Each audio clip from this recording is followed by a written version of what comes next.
Et je vais vous dire aujourd'hui, que ce soit au niveau des élites ou de la jeunesse, la question qui se pose, c'est qu'est-ce qu'on gagne dans une relation avec l'Europe qui date de plusieurs siècles, qui n'a pas produit du développement chez nous, qui nous a pas aidé forcément à transcender nos questions de développement central, de lutte contre la pauvreté, d'emploi pour les jeunes, d'émancipation des femmes. J'en profite pour dire qu'on aurait pu avoir plus de femmes à cette table.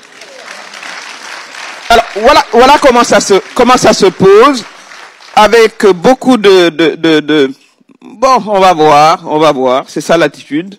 D'autant plus que l'Afrique, il faut le dire, il faut y aller directement. Nous avons un besoin de financement énorme. Je crois que c'est Mo Ibrahim qui le disait tout à l'heure.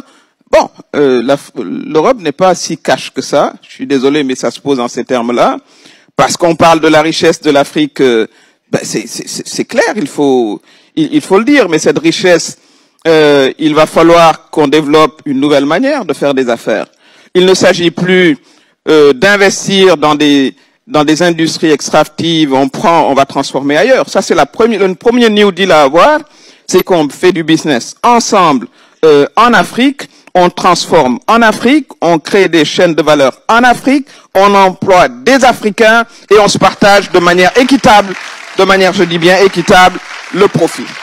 Ça, c'est déjà un bon élément d'un New Deal qui aurait dû se passer il y a très longtemps. Mais commençons maintenant, voilà, c'est pas très tôt, on va dire. Et aujourd'hui, l'Europe, si elle veut, voilà, bâtir un partenariat avec l'Afrique, il faut que les termes de ce partenariat évoluent, comme je l'ai dit, vers plus d'égalité et plus d'équité. Autrement, voilà, le business africain ira ailleurs, se fera avec d'autres.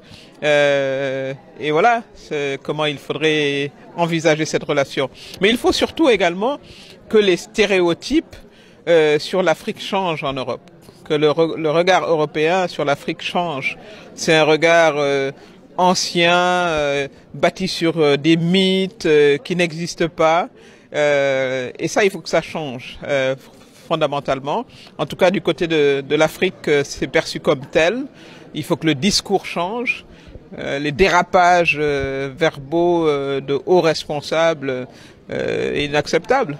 Alors si, dans un contexte compétitif, parce que l'Afrique, n'oublions pas, est quand même un continent très riche, qui a des ressources, qui a également un nouveau leadership, qui veut s'affirmer, qui veut défendre coûte que coûte les intérêts africains. L'Afrique a une population jeune, 70% de la population africaine a moins de 35 ans. Eh ben, on ne peut plus réfléchir comme il y a 50 ans. Plus rien n'est acquis.